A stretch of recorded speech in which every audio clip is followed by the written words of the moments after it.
Hello, everyone, and welcome to the Literacy View.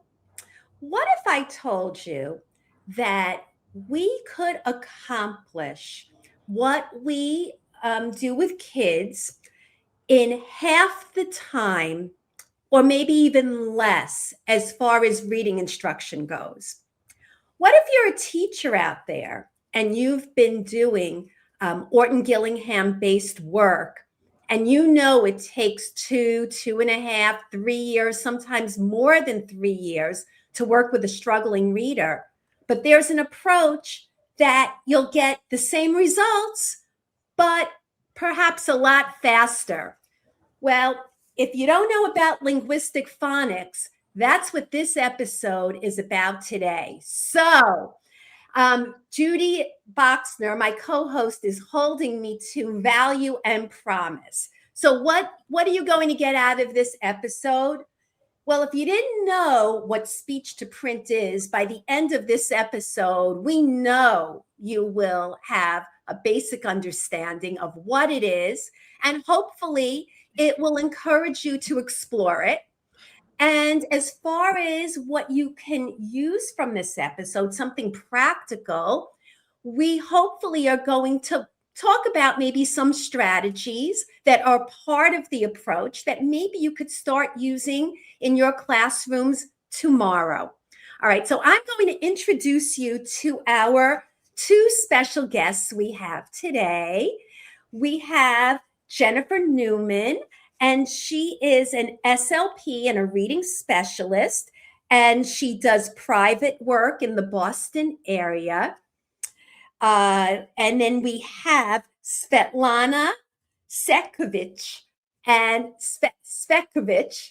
I knew I was going to botch that up, but we're so happy to have you. And she is a literacy specialist researcher and an education consultant. And she is in San Diego talking about how sunny and nice it is there while we're freezing here on the East Coast. And the article that Jennifer and Svetlana wrote together is called Re-examining Foundational Literacy Instruction in the United States, a Case for Linguistic Phonics. So we are so happy to have you both here with us today. Case, you want to get one of these cool t-shirts, I will pop up a minute. So this is you did not just do that, Faith. You know what's funny? You said you were going to wear your shirt. Where's your Listen, shirt? I'm lucky I have my BS buttons tonight. The listeners send me BS buttons. Wait, Faith, show us your shirt again. What does it say? It is BS free zone. And Woo-hoo! so one of our core values is to try to bring the truth to our audience and to present different sides of an issue, whether you agree or disagree. But this is what's out there in the literacy world. And if you like these shirts, you can go to our website, theliteracyview.com. So let's get this party going. All right, so why don't we start with the definition of linguistic phonics? Because a lot of people out there are unfamiliar with that term. Some people know it as speech to print. Some people call it, by a different name.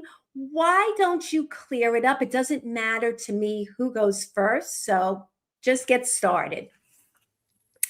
Yeah, thanks so much, Faith. We're so delighted to be here and excited to be talking about this topic with you and with all your listeners. I think that's a really good place to start because I feel as though there's so much confusion in our field right now, and we have so many labels and people understand them in different ways.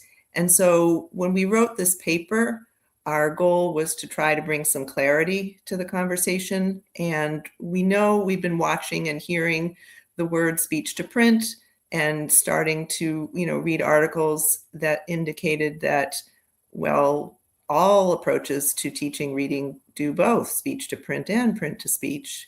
And I know Jan Wasowitz, who you had on a while ago, wrote a nice article trying to explain the difference to people. And in our experience, we decided to use the word linguistic phonics because that is the term that Diane McGinnis used herself when she started writing about this approach. And so just to simplify things, even though in and of itself, it's not our favorite label, it does clearly and accurately describe the approaches that we're talking about in our piece. So I don't know if you want to add, Svetlana. Faith, I already have did been it. recording for 5 minutes and 25 seconds, and I warned you not to do it, and you did it again. Can't help it. I forget. I'm getting older. I forget when No, you're perfect to me. This is the no BS zone, so get on it, Faith. All right. Svetlana, did you want to add anything to that from your experience? Nope, Jen said it perfectly. That's pretty much what we mean by what we write about in our article is the term used and described and the principles that Diane McGinnis introduces to us. So that's what we're writing about. Okay. So, Judy, when you and I first started this podcast and we started to learn a little bit about each other, I had mentioned Diane McGinnis to you, and it's also in my book, Failing Students or Failing Schools, and I really believe in this approach, the linguistic phonics approach. For anybody out there, the book is Why Your Child Doesn't Read and What You Can Do About It. And I do think it is such an important book, and it changed my life. So I was trained in linguistic phonics in a program called phonographics when I first got started. And since I learned that program, there were so many other programs that came out after, and now it's really making an impact. So Judy, you had mentioned before, you kind of are learning yourself about speech to print linguistic phonics. Your approach is Orton Gillingham based. What are some questions that you have from reading this article and what you would like to ask Jen and Svetlana? All right. So I have to say, Faith, you've been talking about this approach with me for a while, and our viewer base has been so interested. And I'm like, why don't I see this in more schools? Why, when New York City was approving certain programs, I didn't see any of them really be a speech to print approach. And then it's confusing to me because I trust Faith, my co-host, and I trust what the research is saying, and I know that the research is saying that this approach may actually be so helpful and shows really positive results. And I have to say, so everybody knows my history, right? I was trained in so many different things, some things that I still use now, some things that I let go of. I was very attached when I first, entered the structured literacy world to syllable types. I was obsessed because in my previous journey in reading recovery, we did a very poor job teaching kids how to decode words. There was no scope and sequence. And I wasn't an expert in teaching kids how to decode. So I became very married to the concept of syllable types. And I read about it in Wiley Blevin's book. And I looked at it in one page. I'm like, wow, that's how you teach kids how to crack the code. But because of my co-host, Faith, we've gone back and forth. And she said, Judy, you're so attached to them. And I was very attached after I left the balanced literacy world. This was like, wow, this makes sense. This is what was missing. But now that I've been in the structured literacy world for so many years now, what is it? Maybe 9, maybe 8, 9, 10? I don't even know. You lose count when you're in public education for 29 years. I realized that maybe these rules were so complex for some of the learners that I see in front of me. Maybe it's too much to have to mark up all these complex words. I think it's wonderful when kids can do it, right? When kids are marking up words, it shows their metacognition. It shows that they might understand what the teacher's telling them. But what if we took it down a notch for some of our kids and showed them what it means to flex a vowel? What if we just make simple symbols like I don't know if I'm pronouncing it right, the breve or the brev and the macron, and just show kids how to flex vowels, because so many of these programs go so deep into these complex things.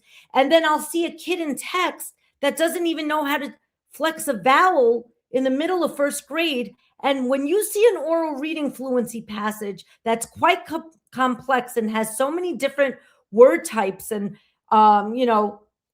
I'm going to say it's syllable types on a page, but you haven't even taught that because you're following a scope and sequence that maybe just did a closed syllable, and kids don't even know how to flex vowels and vowel teams because it didn't come up yet.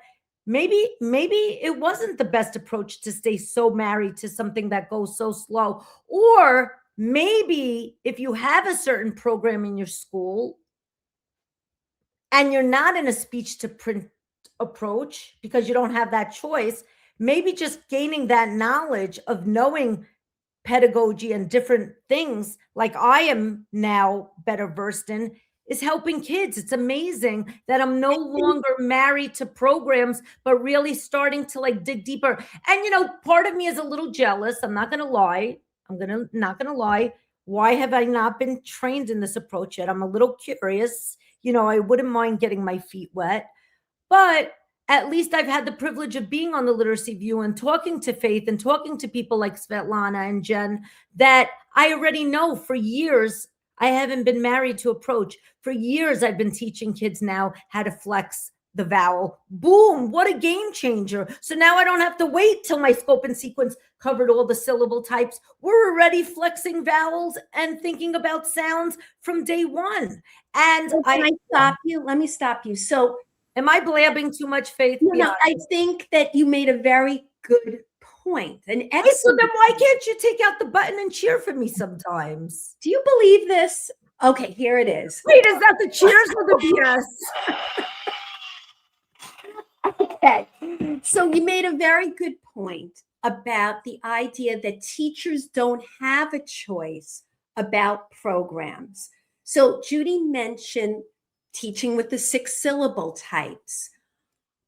Why is that? It works. Kids do end up learning to read using the 6 syllable types. So it's not that there's something wrong with it, but why is there a better approach perhaps than sticking to knowing the 6 syllable types? So I think it really gets back to what Diane writes about in her book, and that was really sort of the revolutionary idea that launched her her prototype that she created from all the research that she did, which really gets back to sort of the origin of how kids learn best, and sort of blending that or making sure that you're considering the complexity of the language the child is trying to learn to read and write in. And so with English being a complex, opaque orthography, we need to make sure we're presenting it in a very straightforward, clear way, because it's complicated already. And Judy, as you pointed out, that when we start teaching kids from the print on the page and not from the concepts that Diane talks about and that we talk about in our article, that 1, 2, 3, or 4 letters can represent a single sound, you end up having to do all these gymnastics in order to try to make sense of the code. And so that's where it starts to get complicated and bogs many kids down, not all, because we know that there are some kids that are going to learn regardless of how we teach them.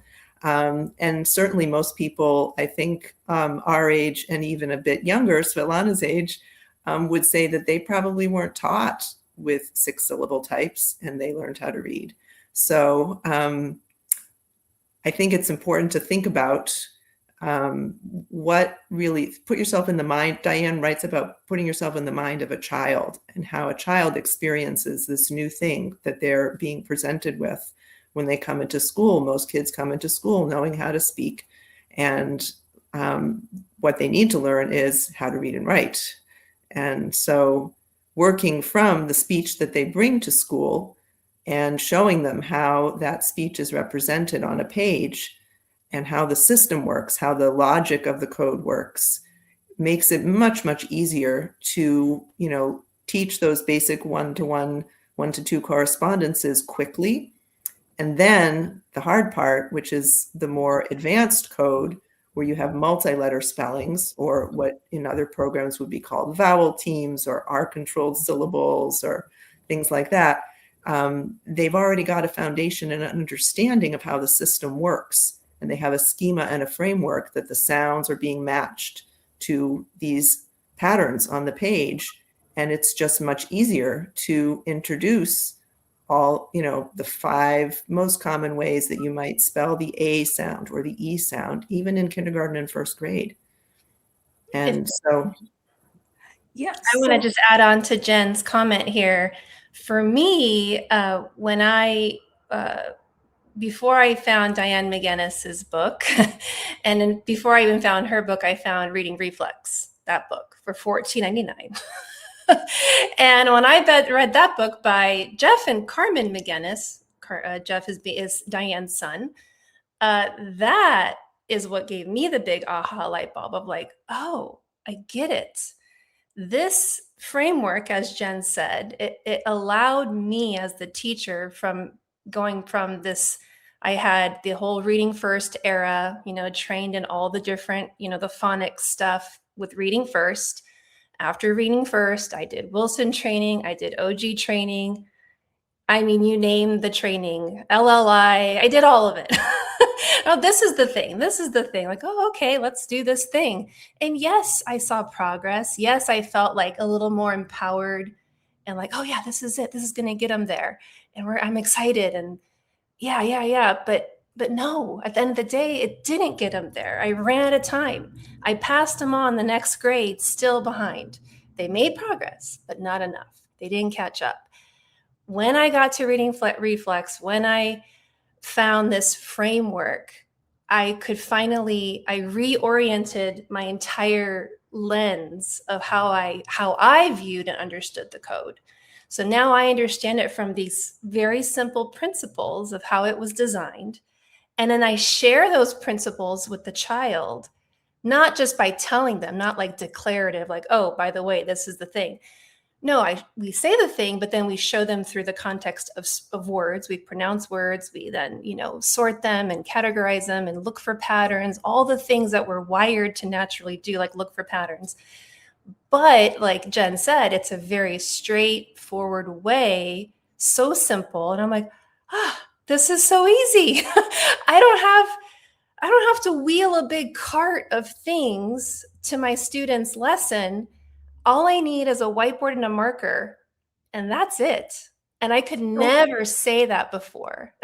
Okay, so let's go back to what Judy mentioned about syllable types, because I'm not sure if the audience is walking away with an answer to her thought. So we're learning about why this approach is desirable, because it does appeal to, what kids do naturally, speak. It starts from speech. But let's talk about, we get more practical though. So like, yes, so I'm gonna answer that. I want more practical examples. I know. So let's say the word is record or record. The child sees the word. If you're a teacher out there and you know what a syllable type is, you might try closing in the first syllable as rec and then saying ord, rec, ord, record, and when you say it quickly together, it's record. But then you're reading something and it doesn't make sense, the word record there. So you're reading the sentence and the word is supposed to be where it's split after the vowel. So that would be an open syllable, right? So it would be record. Oh, that's the word record. So in the syllable world, it would be either trying it first as a closed syllable or an open syllable, and then working the word through from there. But in linguistic phonics, we would just say, basically try a different sound, right? Like after they're taught different ways to do, try it this way, try splitting it here, try it a different way. So in other words, Give an example of wait, Faith. So give an example. You gave examples of the other approach. So give an example of a kid. So pretend a kid would try to break up the word. Let's say they try to break it up after the vowel. They might try it as record or record. And then you would play with this until it would make sense to them in that sentence, because either way is correct, right? Record or record, spelled the same way. It's where you're going to break the word up. So it's a natural way, going with how good readers do read. They try one way. If it doesn't work, they try the other way. Right. And I think that maybe some of your audience will have read at least one of Devin Kearns's articles that talks about this, and how ultimately what you end up doing when you're teaching syllable types is getting to the place where you have to tell kids, well, you have to just flex the sound. And so if that's where you're ultimately going, then why not just go there first? I don't know if that makes sense, Judy. No, it does. And we actually had Devin Kearns on this show. And this is what Judy and I've had conversations with. So it's not that kids can't learn with syllable types. And I don't want to leave anyone out there saying that this approach. I don't think that all schools have to pick up and all of a sudden say, you know what, we're dropping what we're doing. But I think what I'm getting out of this is it's okay to have different approaches in a building. There's also sometimes kids in a classroom that might be using one approach and it might not be working. And to have another research and evidence-based approach might not be the worst thing. But I think it goes back to also being knowledgeable about pedagogy. I've been doing vowel flexing in a building that is not in a speech to print approach first. And it's been really doing miracles with kids. And I'm able to, expedite the reading process for kids. And I think that so many teachers, because of the whole F-bomb, the fidelity bomb, and following the scope and sequence, have been so afraid to know what the readers in front of them need and are ready for, that they've been, oh no, but we didn't do word control yet. Okay, let's take a step back. Maybe this kid is ready to decode more complex text. Maybe the student is ready to read authentic text and you're holding them behind. And also people have to realize that, your phonics block is only a half hour of your day. What's happening at the other parts of your day? And I think it also ties in. We just had Mark Seidenberg on our show. And, that episode was a little alarming to a lot of people. People got emotional. I got emotional. But maybe he had some valid points that we do have to be more responsive. Not everybody in the class is maybe at the same place right now. And are we meeting the needs of all our learners? Or are we keeping some kids behind that are ready to do a lot more? But I also wanted to mention, Faith, I think syllable type awareness was very important for me as a teacher.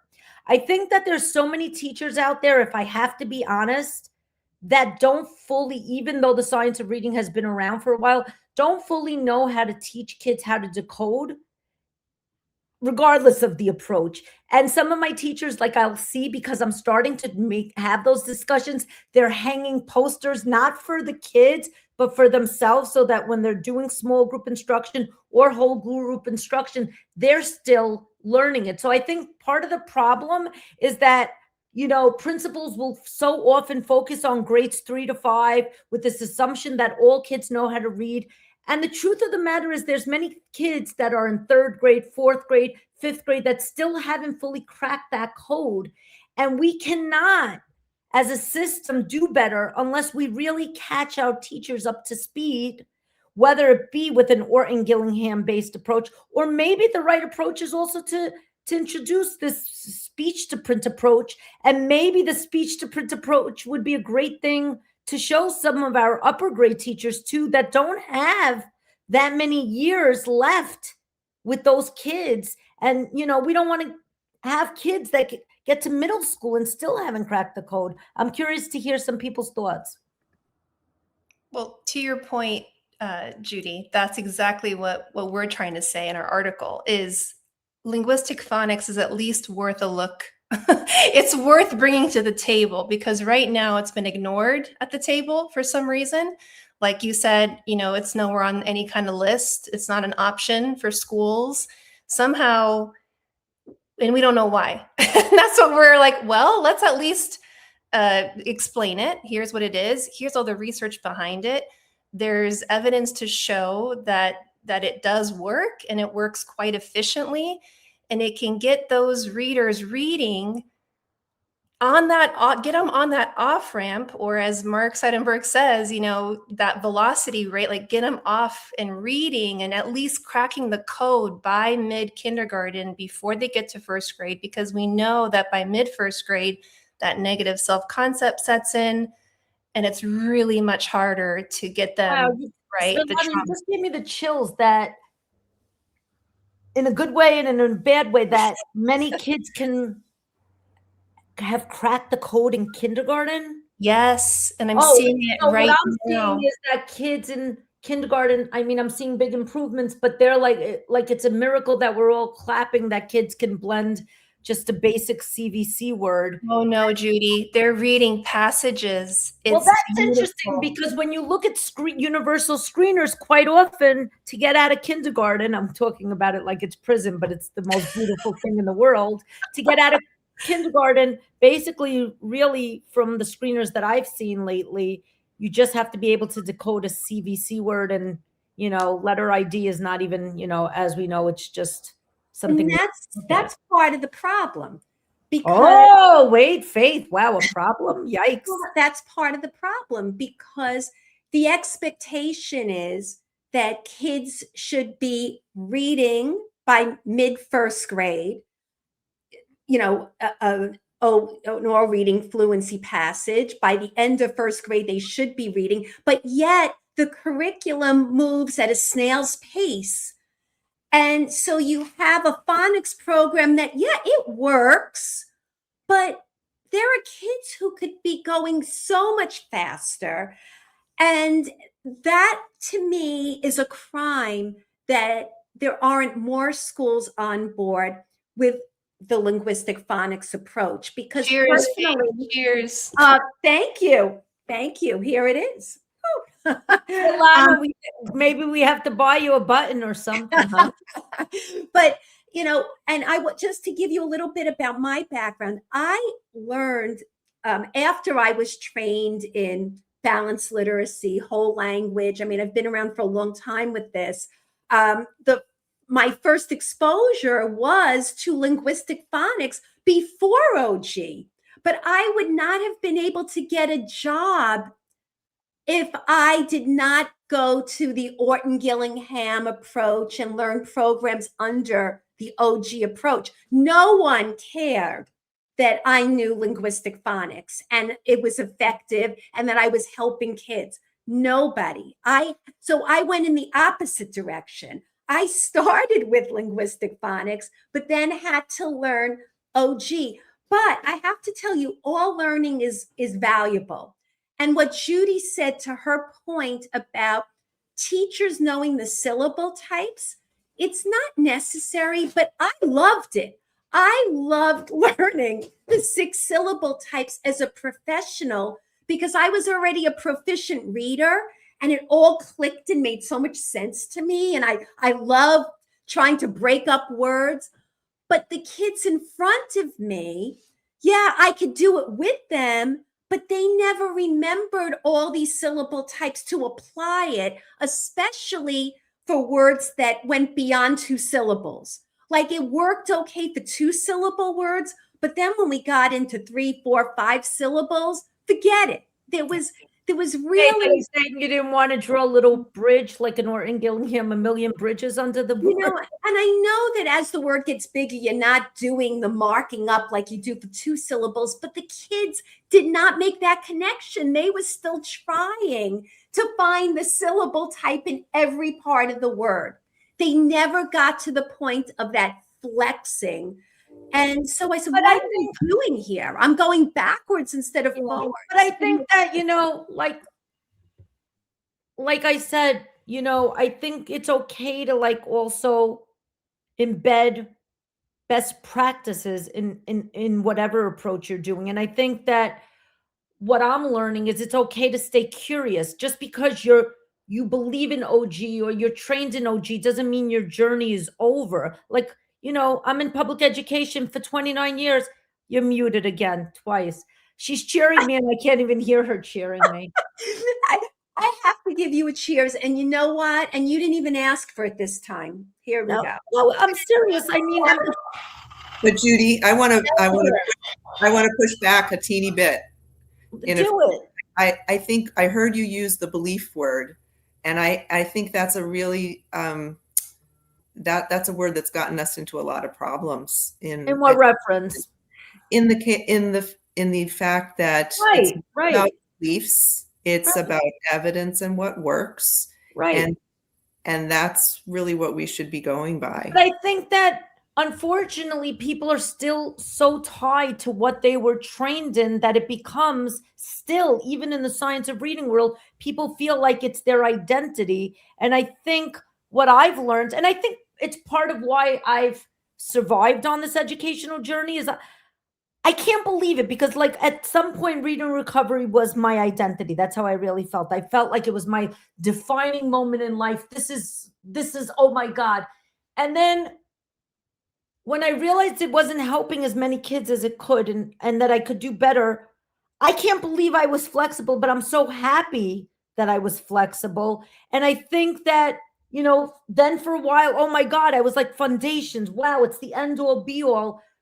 And then Faith was like, and I couldn't hear it. But now I'm learning to realize you have to be a little open-minded. You have to learn to be a little bit flexible. You have to be curious. You can't just close down. But I think also schools have an obligation to have a strong MTSS program also. I think a lot of schools don't. And I think maybe schools, when we approved these things, why are we only approving things like Sound Sensible or Spire? They do go very slow. And sometimes, like I've even worked with kids, these Sound Sensible kids. But these kids know a lot more and they're moving way faster than Sound Sensible is. So what am I supposed to do? Just say, no, I'm going to go super slow. And today we're going to just do these sounds. No, you have to learn to know those kids no matter what you're using. So I'm going to pull out a line from your article. So it says here, while Seidenberg 2024 calls for a recalibration of the science of reading movement, integrating explicit instruction with the strengths of implicit learning. So I'm pulling that out because we just had Mark Seidenberg on our show, and it was a great surprise. Yeah, he popped up. He was in the chat. For those that didn't see that episode, we invited him to come on. All of a sudden, I was like, Faith, Mark's in the chat. She's like, she keeps talking and talking, and then he didn't want to halt the discussion, but then somehow we were there. We were both there. We were both there. We were both there live. Yep. That was fun, right? Yeah, it was really a lot of fun. So, and you mentioned Mark Seidenberg a lot in this article, and his whole emphasis throughout the podcast was, you know what, this whole phonics thing, the fundamentals, the foundation is going on way too long for many kids, not all kids, but for many kids. So I'm going to start off with Jen. Jen, walk me through why this might be the answer to what Mark is talking about. How could linguistic phonics, not just integrating a couple of strategies, but the philosophy, the approach as it's meant to be, why, how is this the answer to what Mark is talking about? Yeah, that is a fabulous question.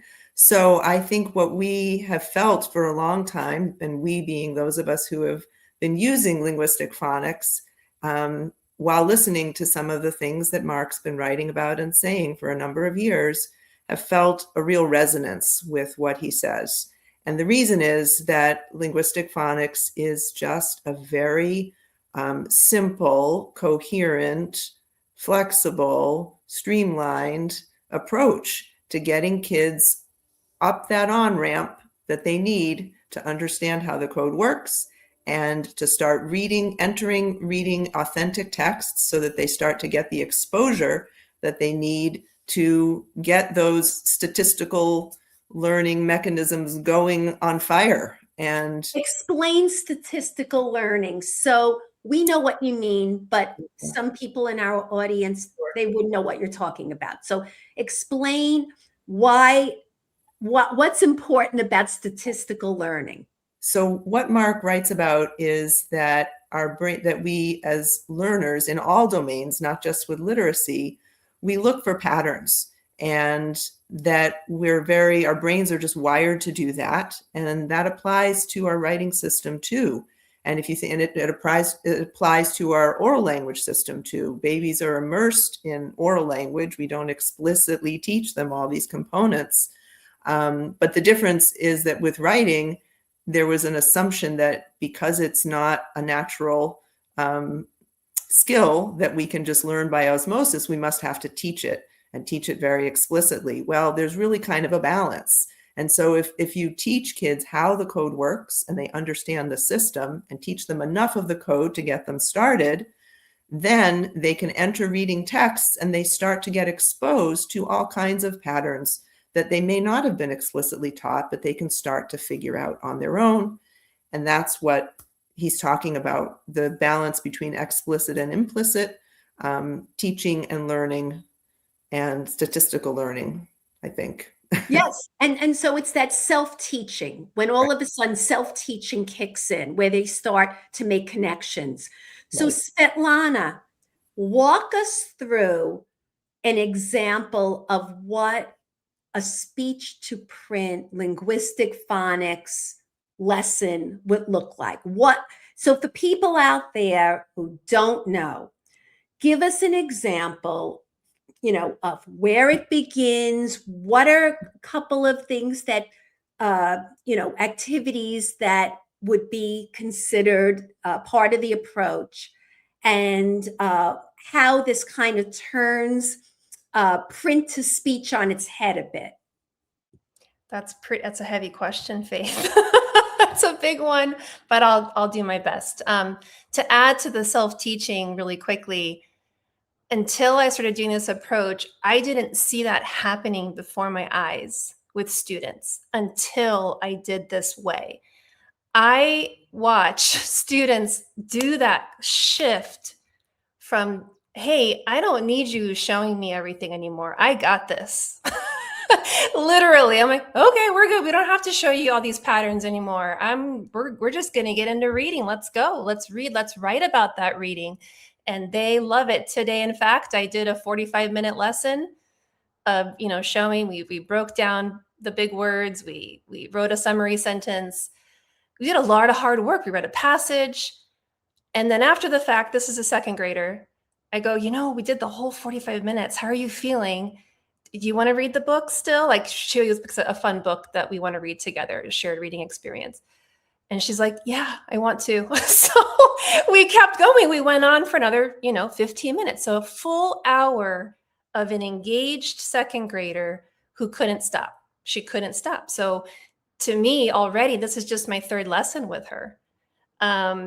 She's already getting the implicit is already clicking in. I'm showing her just enough. So to walk you through, again, it's hard to say here because this is a second grader. If it was a first day, kindergarten, it'd be a little different, right? Versus like the second grader who's had a bunch of exposure. So start with kindergarten. Start with kindergarten because that's the most basic way to look at it.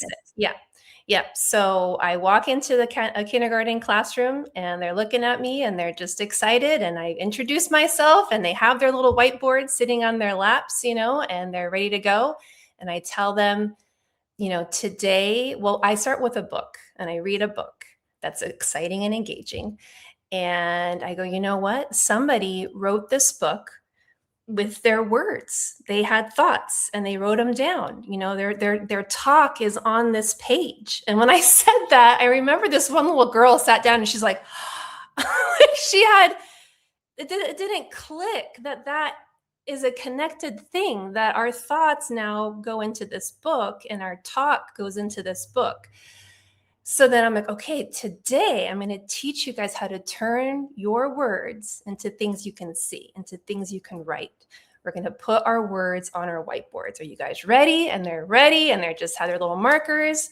And I'll have, I'll just have letters, like a group of letters written on the board, or actually on a sticky note. I'll have an A, because that's our first vowel that I'm going to start with. I'll have a T, I'll have an M, I'll have a C, and I think I'll have another letter, maybe a P. I'll have a P up there. And I go, okay, today we're going to write the word map. Everybody say map. So they all say map. What's the first sound that you hear when I say map? And they're all saying and then if they can't, they're just going to copy me. That's right. Which one of these are And then I have a child maybe point to something. That's a k. This is Can you take that guy down and say So they bring it down, say That's okay. What's our next sound? Ma. And they're copying me. Ah. And then where's ah? There's ah. So we keep going until we have map. And now there's map. Let's read map. And I point and they read ah, p, map. And now you guys are going to write map on your whiteboards. We're going to write it together. And I show them how to write the M the correct way, right? Small down, roll down, roll down. Everybody say They could do it in the air first, and they try it with their markers. So right away, we are getting to, we built the word, we blent the word, we everything, segmenting, we wrote it. They're doing letter formation. It's all integrated in that lesson. And they have not been exposed to any letters. That's my very first That sounds very familiar and similar to what a lot of us are doing in a traditional phonics program. Very similar. Okay, so the difference on the first day of kindergarten? No, kindergarten goes slower. You're usually learning a lot of sounds, and it goes too slow. Exactly. But there's that's one of the big more and differences. more. Probably mid-first grade, mid-kindergarten, you see more of that. Right. This is my very first. But the procedures sound very, very similar. Like the pedagogy from what you're saying is very similar to what I'm seeing in a lot of classrooms with a traditional phonics approach, if I have to be honest. I would disagree. Because I would say that it would be written down already. The word map would be written down. So that's how I've seen it. A lot of us, because we've been following the research and we know, about, phonemic awareness and the importance of phonemic awareness, gave more attention to hearing and then putting, Okay. I don't know. I just know that this is my first lesson rather than we're not spending a bunch of time on learning the letters. Yeah, that does go slow in kindergarten. That makes me a little bit bonkers. And then I start losing sleep at night thinking, why didn't we do more in pre-K? Because we're going so slowly in kindergarten. So what were you saying? Judy, can I ask you a question though? Because it seems like it was feeling very similar to what Svetlana just described. But one thing I remember noticing was different when I started shifting to this approach is the idea of saying sounds as you write. And that was not quite the same when I was working in more OG-based programs. So is that similar? Very similar. So you have kids, if they're like pulling down letter tiles, they're saying that sound as they put it down. But I think it's because maybe I'm in a different place in my journey as a educator. Maybe not everybody's at the same, but for me, that's so important. Yes. So I do think, because I'm going to jump in here, because I also have all the types of training that we mentioned here, the OG. I'm not going to get into all the programs, but on both sides, I've been trained in lots and lots of programs. I think this is what Judy said is something that a lot of people who are print to speech advocates do say. They say it's reciprocal. so that what's the big deal? We go in both directions. And I know there is truth to that. You are going in both directions. Because whatever you read, you're going to write, there's spelling. It's not, you are working both sides. The difference, Judy, is that number one, and this wasn't mentioned, but we're avoiding letter names. That's one biggie. So where you know how you do the sound drill, A apple a, E ed e, ba ba ba. We're not starting with letter names.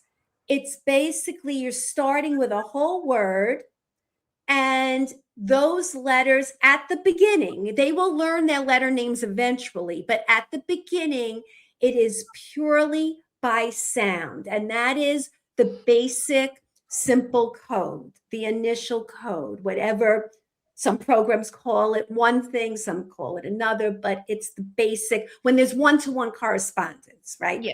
So you're just using that basic sound. And So the other like, thing is we don't spend a lot of time in that, Faith. And now I'm going to move right into the second concept. And that is that in English, sometimes the same spelling the same sound can have different spellings, right? We have the W. I'll do the W first, where we have just the W is W, but WH is also W. I mean, back in the day, people would say W. With the H would be more pronounced, but we just hear W. So we do that. And then I just show them, oh, there's different ways to spell K. And we show them all the 4 ways to spell K. So I think that's actually, Svetlana, so interesting, and I think it's kind of amazing. I think that's great. I think that we show kids things way too late, and because of that, you know, it's affecting kids and their spelling and so many other things and their reading.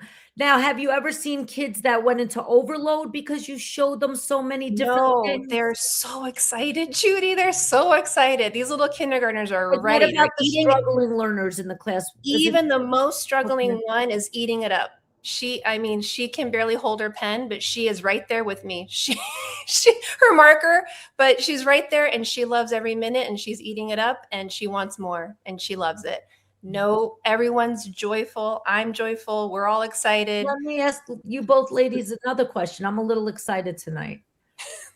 Have you noticed that kids spell better because of this approach, because they've been exposed to multiple spelling patterns sooner rather than later? Because like I'll see kids, play is not such a tricky word, but if they've never been exposed to that, that's another sound of A, then they're possibly not spelling things right. So do you notice an improvement in spelling?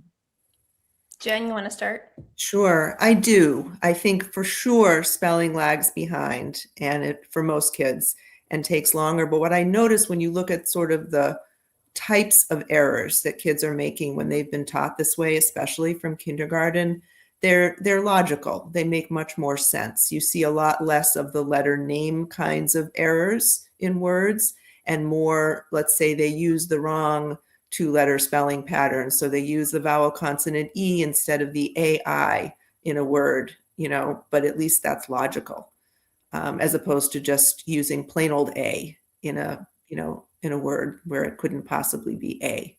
Does that make sense?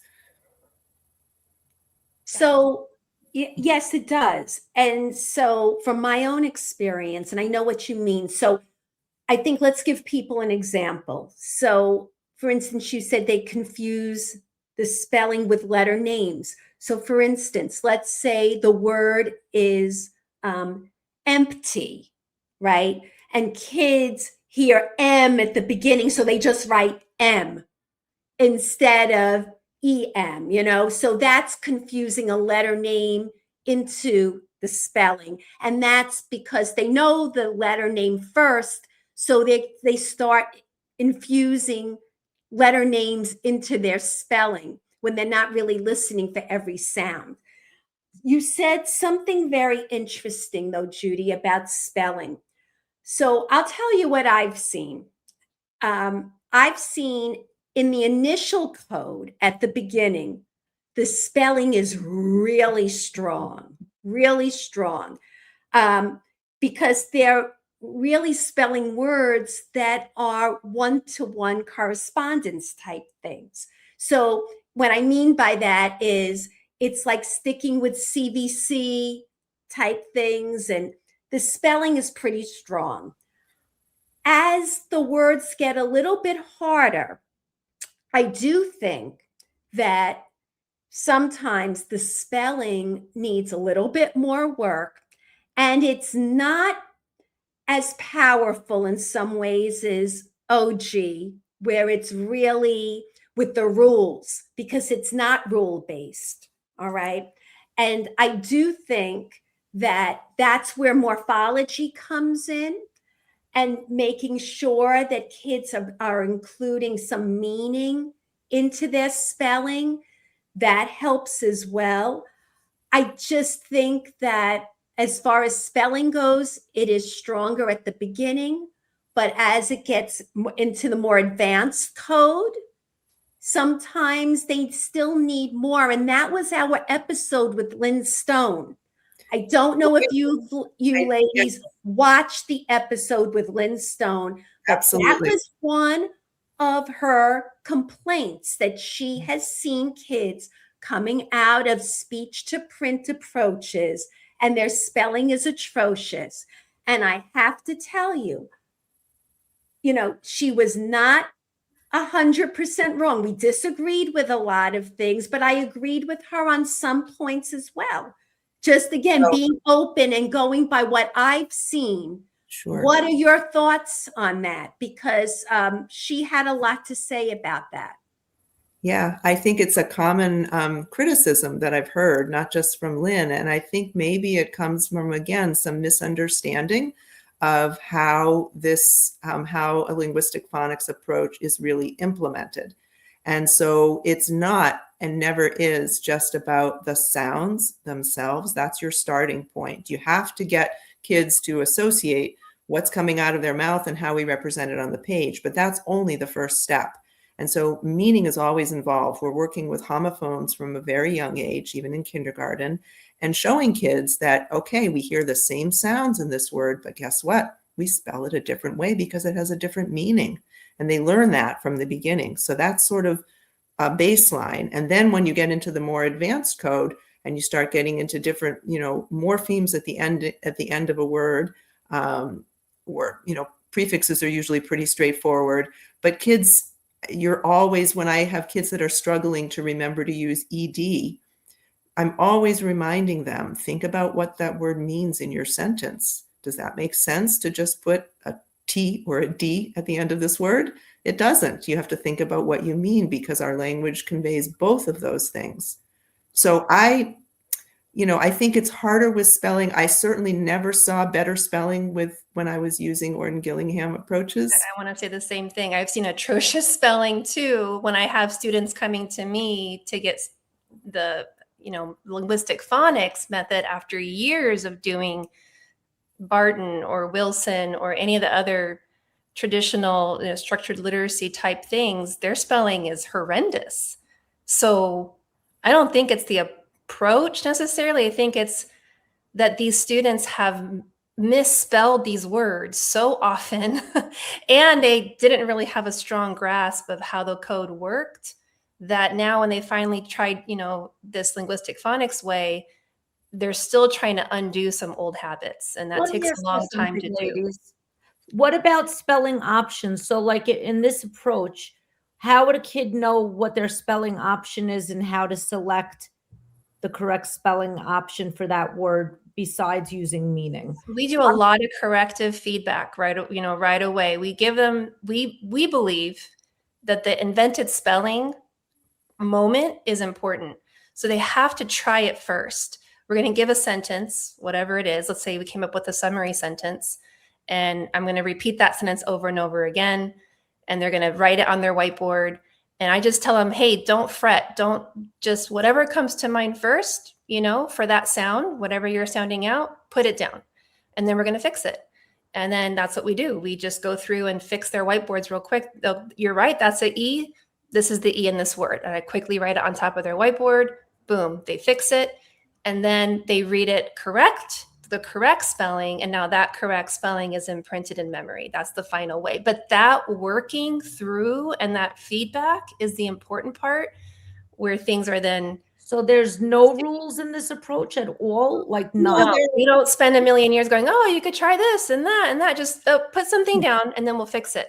And Right. that's why it moves so fast. It's not that there's no rules. There are a few rules that I think are truly rules that we do teach, a doubling rule and certain suffixing rules. But in general, you're not going to be taking time to try to explain why it's an AI in this word and not an A consonant E, because we don't really have an explanation for that. That's just the way it is. That's how our system has been. Well, you'll notice the A at the end a lot, right? The AY, sorry, the AY at the end of words. We'll just say that really quickly in the correction. Oh, by the way, this is an A spelling, but it's typically at the end of words. And this is an A, and just move on. Again, we don't spend a million years, because in Mark's words, we're not teaching kids to be linguists. They don't have to know all the different terminology and why and when and how, and that's all overload. We just want to get them writing and reading, and that's keep the main thing, and that's what we do, and that's why they move so fast. But I do want to say that, there are general types of things. So even if you don't call it a rule, you might say, well, this happens most often. This doesn't really happen very often. Yes. Look at that. That's a spelling that we really don't see very often in words. So Sure. You are giving kids the idea to try something, a spelling that would happen most often if they're unsure. Absolutely. So, And I think might not the other thing that happens when you teach this way, Judy, is that you start to really sort of tune their antenna to be looking for these patterns. And the more you look, the more you start to notice them more. And then we know in terms of, just that orthographic mapping that has to happen. Some kids need a few exposures, some kids need lots of exposures. And I think by virtue of teaching this way and really drawing attention to the sound, symbol, correspondence patterns, it gives kids an opportunity that I think is a little bit lost in other approaches, where we're really focused there. They get very hung up on, what was the rule my teacher said? Oh, I remember they said something, and they're not focusing on the right thing. I don't know if that makes sense. Yeah. So I do think, just kind of bringing this back to what we were talking about before, I do think that the speech to print approach is great to get kids up and moving at a much faster pace to read, but spelling does take longer, but they're not being held back by their spelling. And I think that's the important thing, that once they're ready to start learning those generalizations and incorporating what the meaning is of the word, you're not overloading them when they're new readers or struggling readers with all this other stuff. Right. We're not expecting perfection or mastery. Yes. Right at the very beginning. Yeah. Right. But we're also not letting kids just get away with making lots of mistakes. You're correcting them, and you're teaching them a very simple language to talk about when they have a question and they're trying to spell a word in their own writing, and they ask you, how do I spell this word? The answer is not to tell them the whole word. We'll say, what part of that word are you not sure about? And they'll tell you what sound it is, right? Because they've segmented the word. You say, oh, well, in that word, it's the E spelling, or it's the EA spelling, or whatever it might be. And so it's just a very easy way to help them work on it. But I do think, though, and, we could disagree. I do think Lynn has a point, though. And, nobody wanted to hear this, but here's the problem. When we get so married to an approach, we kind of block out some sensible things that people say. And what she said, I thought made a lot of sense, that when, we underestimate kids. And if we can bring meaning in for You're always certain bringing meaning kids. in. You're always bringing meaning in. If you don't bring meaning in, I'm not sure what you're doing. Meaning has to be a Okay. part of everything. Yes, it does, but it's not. And I mean, having been in classrooms, it's not always happening that way. So, Or in reading recovery, we overdid it with meaning. That was like the only thing a lot of kids were relying on rather than actually looking at the word. This is so fascinating. But can I ask another question? And I know that it's been a long episode. So we know that the research was saying, the latest research with Hegarty and all that other stuff, that we should move into seeing print quicker, right? Turn on the lights. Doesn't this kind of like send a little bit of a confusing message in that way, because it's sounds first, which we know are important, but No, but connecting. you're always starting from the get-go, Judy. The example Svetlana gave, you're never introducing just oral only Okay. manipulation. And you're also never, just drilling isolated letter patterns and sounds. You're always getting right into in the context of a word. Yeah, And every lesson, the child's either reading, well, they're always reading something, but they're always writing something, and they're always saying their sounds as they're writing. Every single lesson, everything is always integrated. So what it sounds like is there's definitely some differences in the approaches, but there's still so many things that are still similar as It's well. That's what made this article so hard to write, because of those nuanced differences, right? There is an overlap, truly, but how do we explain the difference unless you've actually tried this way? And that's why we're asking, hey, just get curious about this way. So and what know would that it people do exists. if they're super curious? Like, what if there's somebody like me that got even more curious? What would be, as a teacher in a classroom, what would be their next step besides reading your article, of course? Well, start exploring the references, because there are many good resources related to the references in our article. And there are a lot of them are free. You don't have to pay any money. There are some wonderful websites and things you can watch on YouTube and conferences you can attend. And there's a plethora of ways that you can start learning. Mhm. Now, ladies, we also have a newsletter. It's called the No BS Bestie Press. Would you guys be kind enough, like maybe not tonight because it's been a long night, share some really cool practical thing for teachers in the field that we can get started tomorrow, to like get on our journeys if we want to explore? Sure, Yes. we'd love to.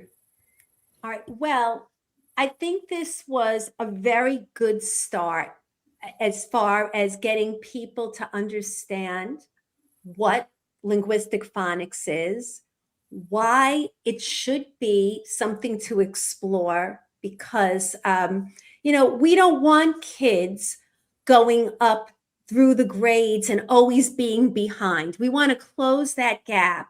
And this certainly is a way to get kids up and reading faster.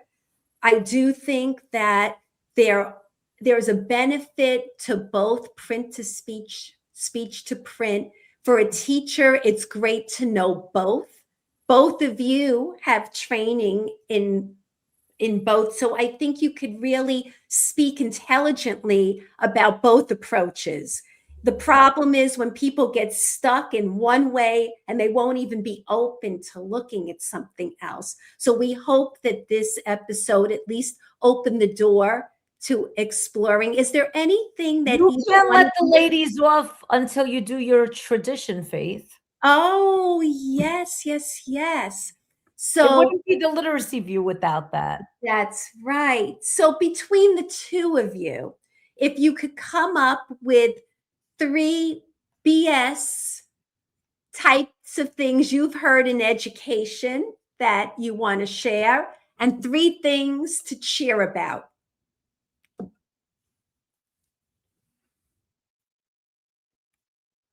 Come on, you can do it.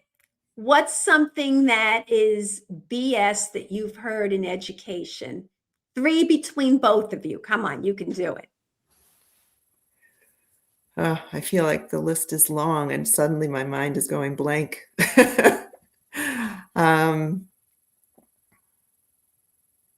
Well, I think we already touched upon one of them, so I don't know if it counts, but I think the whole idea of, sort of in terms of phonological awareness, that you have to kind of walk up these steps and start with rhyming and syllables and onset and rhyme and do all of this stuff in oral exercises. I think we've pretty much closed the door that that's not super beneficial for kids, that we can really cut right to the chase and start working with phonemes from a young age.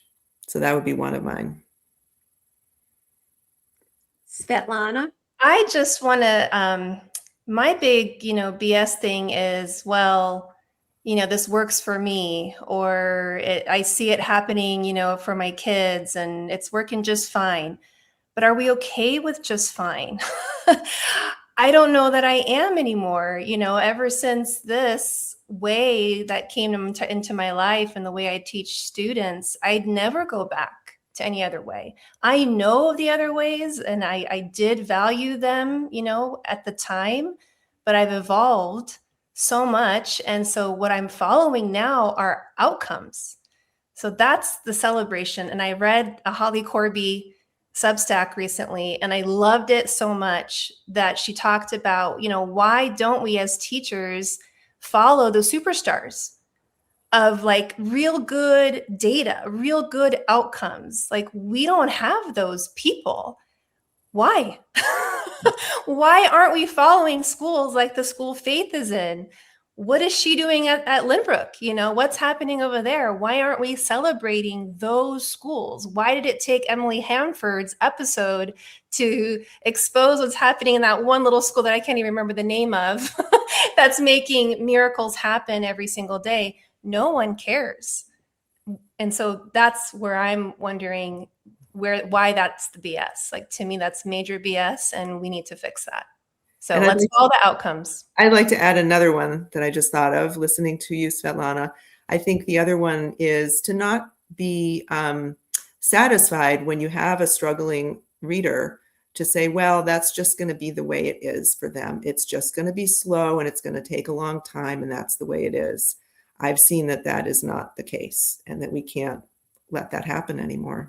Oh my gosh, I agree with you 100%. And I'm so excited. I'm really, really curious about these older struggling readers. I'm seeing so much success with them that they come to me, these middle schoolers, high schoolers who have been stuck at a first grade level.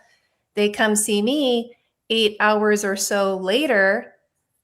Everything's up. Their fluency is up. Their spelling is still it's not going to be magic, right? But they understand how to improve it and get better. They know what they're doing wrong now.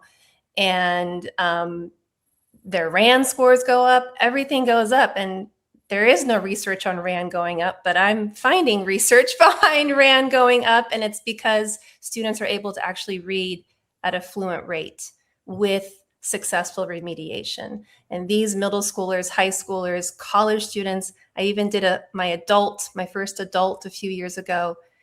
And after the third session, he's like, oh my God, I get it. I finally get it. So for a 40-something-year-old man to go, oh, after all these years, and he went through the gamut of remediation type classes. For him to say, I get it after my third session with him was like, I was almost in tears, and I still get emotional talking about it because I'm like, oh my God, thank you, first of all, for being vulnerable enough to do this with me, because you were my first adult to try this with. But could I have taught an adult using OG 5 years ago? No, I did not have that confidence to do that. So that's something to say too, and that's a celebration. That's all I have to say. Okay.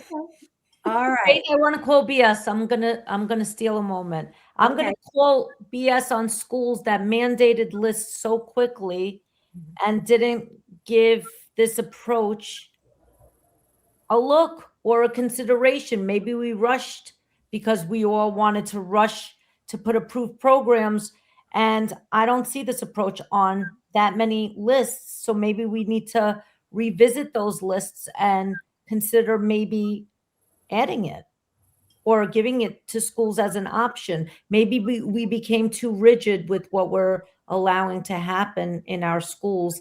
And maybe this episode will hopefully get into the ears or eyes of people that maybe should reconsider, because that would be a shame if there's kids that this could help or adults that this could help. I had one last question. I know that we went long. Is there any research and evidence showing that this approach is superior or more helpful for dyslexic students? Because I haven't heard a lot of dyslexia moms screaming that this was the approach for their kids. A lot of those moms are online on social media saying, I want somebody who's trained in OG, but I don't see as many moms screaming and yelling that they want a speech to print approach. They don't know. They don't know. Okay, They don't Exactly. know. Judy, so this episode will help. But so my question is there. Yeah. There's a little bit. We need a lot more. Okay. But we do mention a few studies in our paper, and they were working with students who had that label, dyslexia, and they not only found improved outcomes in a very short amount of time, but they found changes in their brain scans. So I think that's pretty powerful and worth pursuing. So I'm going to call BS to end the show. And here's my BS moment. Here's the problem, I think, across the board with all this science of reading, research, and, people who have an approach. We get tied to a philosophy. And so I don't care what it is. And people, once they learn, they get very defensive about the approach. And they, even when they see there are problems, they kind of talk their way through it instead of looking at things honestly. And I think that prevents movement. So I do think that we as professionals need to be able to have conversations, not be afraid of somebody who we bring on who might have a different view from us, because there's always going to be a nugget in what someone else says, and then we miss the boat. And instead of helping the kids, we stay rigid because we feel, ooh, that goes against the philosophy. And I do think that's part of the problem. So that's my BS moment. All right. I want to thank both of you, Jen, Svetlana, for joining us. I think it was a great episode. I think this is the start of trying to get people to think about, as Mark Seidenberg would say, get in, get out, move on, right? This is an approach that maybe could get us there. So thank you so much. And Judy, do you have any last words you want to say before we wrap up?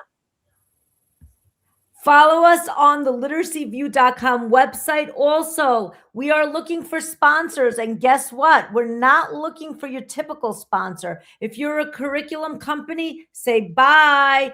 We are unbiased, unafraid, self-funded, and that's the way we stick to our core values.